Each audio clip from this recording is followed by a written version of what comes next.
Hi guys, in this video I'll share with you 7 lessons from scaling Shopify store to $7 million in sales. So basically some of the lessons here, right? And some of these lessons will be, not only like business lessons, but also some kind of like personal lessons, right? So focus on the market first of all. So focus on what people want to buy, not what you want to sell. So when you are selling products, when you're selling in your store, like you need to focus on what you want to, basically what people want to buy instead of just what you want to sell, right? So a lot of the times, we have our kind of like own imagination. We know, okay, so people will buy this, or we want to sell this product, right? Instead of like what people actually want to buy, and also what needs, problems, and desires people in the market have. So like if you will find like the best businesses that are found on the needs of, they're basically solving some particular problem, right? That's why, like with dropshipping, for example, the best products are problem-solving products because they actually solve a problem that exists in the marketplace. And how your product is going to satisfy them, right? How your product is going to resolve that problem. And then, like when you know like what problem you want to solve, right, is how you're going to communicate it. So your marketing message, your ads, right? All of this stuff is very, very important. And the market is a market. So it's always like evaluating like what people want in that market and just serving that to them instead of like figuring out stuff that we personally like.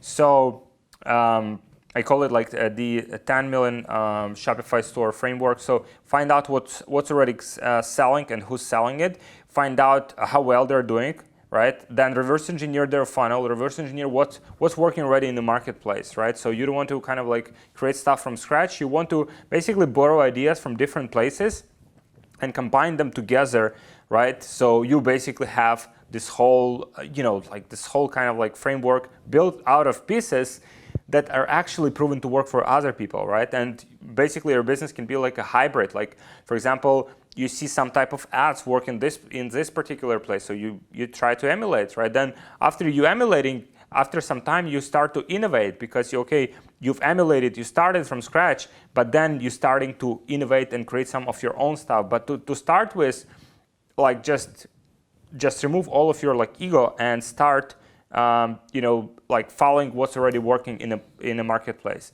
And after you like emulating, figure out what you can do better, right? Maybe your message could be better, maybe your creative can be better, maybe your marketing can be better, maybe your website can be better, and just do it better in some way. Have some kind of like competitive advantage, right? So at the beginning you emulate, and then you start to innovate, you start to bring on like some new stuff into it. So have multiple streams of income. So this is very important. Like if you want to do e-commerce, I believe that in the beginning, like you'll need like another source of income to support it, right? For example, if you live by yourself, you have to support yourself. Then you need to have some kind of like other source of income, because if you just rely on e-commerce at the beginning, you're very vulnerable, right? You need to have some kind of like cash flow, some source of income, right? So you need to have, also money for testing and scaling, like with dropshipping, for example, how expensive that can be, with testing and scaling products. So it's the same with e-commerce. With e-commerce, it's even more, because there are even more moving parts. You need to have products in the warehouse. You need to, buy them in bulk. You need to have money in that inventory.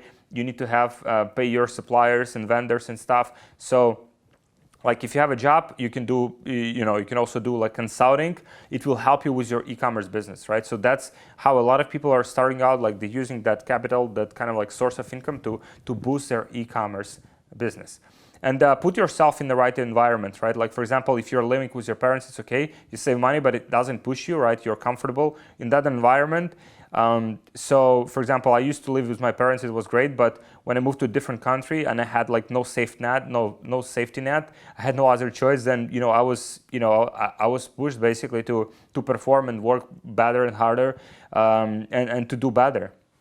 So whatever it takes, like, if you are living in like bad country, just move to another country, change your friends, find something that takes you out of your comfort zone. So that will help you to, find success. Another thing is like, I think that's like not many people are talking about this, is taking care of yourself, like having like good, food, sleep, and exercise. So for example, like today I didn't want to exercise, but I still did it. Like if you don't care about your health, then you won't be as productive, right, in the long run. So today, for example, okay, so I'll stay longer, I'll not sleep as much, right? But like over time, you just wear yourself out, right? And it's kind of like you might, if you sleep properly, if you eat properly, if you exercise, it might take you like a bit longer to get where you want to be. But then you also be much better with your health, right? Which at the end of the day is the most important thing. So invest in your food. So if you, for example, when you start making more money from your business, then I would recommend you just start investing in your food. You start investing basically in better food, because it's one of the most important things. Like you're consuming it every day, and if you consume like bad food, like cheap food that's packed with all of those like chemicals and enhancers and stuff, then you should you over time, like that will you will pay the price for that, right? So I would recommend like buying some organic or some higher quality food as soon as you start like as soon as you start like making better income. Like that would be the first thing that I would invest in.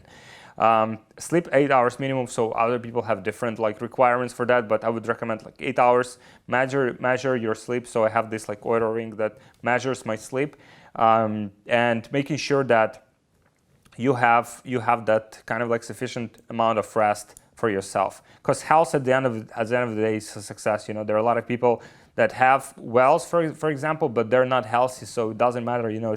They're not happy because something hurts, like some part of the body, like is just like causing them pain. Like it's not good.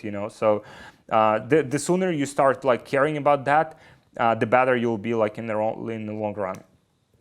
So ask for help, right? So you don't need to like life is too short to basically learn everything by yourself. So instead of like spending months and months, trying to figure something out, pay a consultant, mentor, like to basically shorten that like learning curve. Like even I was listening to interview of Jeff Bezos, like when they're entering like Amazon, like a huge company, right? And they're entering like lots of new industries. So for example, like Amazon Cloud, they're buying all of these like websites, right? With diapers, like they have lots of these like websites they're buying. And they're buying like whole businesses. They're entering like totally new industries.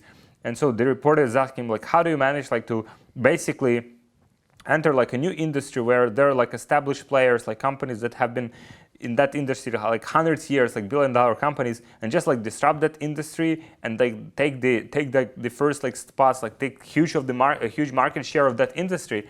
And he said like that they're not in vacuum. They're just hiring the best experts out there to help them like figure out that industry like in a very short period of time, right? They're just paying for that like time advantage, right? And that's what you need to do. Once you're making money, like you need to invest basically into getting even faster results. So if you analyze everyone like who is successful, like their environment and who they pay for, like for their advice, these are like high level people, right? So you need to invest like whatever you want to achieve. Like if there is anyone that already on that level where you want to be, you want to pay them, you want to buy that advantage, buy that shortcut, because otherwise it will just take you lots and lots of time.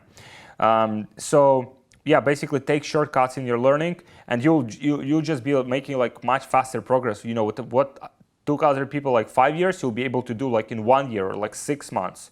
Right? So mentors will save you tremendous amount of time and money. Like delegates, this is another important thing. So hire people as soon as you can, right? When it's like, at first, like obviously you try to do everything by yourself.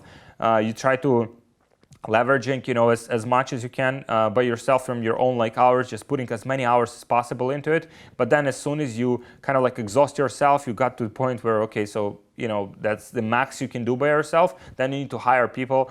And you need to basically outsource first like lower value tasks, like for example, like cleaning in your house, for example, cooking, this kind of stuff. You need to get it to someone else, so you have more time to focus on higher value tasks and producing revenue for your company. So And you don't have to, like, you must not do like absolutely everything in your business. Like, this is like small business owner mentality where like you do everything by yourself, and eventually you just have to grow out of it. You have to let other people do what they do best, and you do what you do best. And that's kind of like how every company, if you think about it, comes together. So yeah, first, like, just delegate the simple, repetitive, mundane tasks, then slowly expanding to more and more complex things, right? So then you kind of like build, like, kind of like delegating more and more complex things, and you let people take their own like initiative within your company and take, projects forward without even like, that's the best thing, that over time, people will do the most of the work by themselves because that's what they like to do, and you do what you like to do. And like, you cannot hit like 10 million by yourself. You have to, you need to have like a good team to achieve that. And team will always outperform like a solo player. Like, one person cannot do what the team can do. So this is it, guys. These are basically the lessons from scaling Shopify store to $7 million in sales. And these are, the things that also like you can implement immediately in your business, whatever level you're in. So you can start delegating. You can start just listening more to your customers, seeing like what your customers actually want to buy. And if you're like drop shipping, for example, I would recommend as soon as possible to focus on a certain niche, because like if you're in a certain niche, like then you start figuring out like what people actually want to buy in that niche. If you're constantly jumping from niche to niche to niche, obviously getting some skill set, if you're generating sales, you're making some profit in the process, but at the end of the day, like, you need to focus on something. You cannot do everything by yourself. You cannot build like another Amazon, or maybe you can, but it's like one chance out of like billion. But you can just, you need to focus on something, like on some niche, figure out like the customers, like what they want, how you can serve them, how you can provide like better service and better solution to their problems than everyone else in the marketplace. And that's how you will build your business, and how you can scale it to, 7 or even like 8 figures, 9 figures and beyond. So this is it, guys. Thank you very much. Thank you for listening. So if you're looking for help with scaling your store, your business, your Facebook ads, there's a link below in the description. Please apply for a strategy call where my team will basically evaluate your situation, and I will see how exactly we can help you to scale. And if it's a good fit, we'll work together on it. Then if you're looking for more videos like this, if you like this video, please like this video, subscribe to my channel, let me know what you think in the comments, and thank you very much, guys. I'll see you in the next video. Thank you for watching.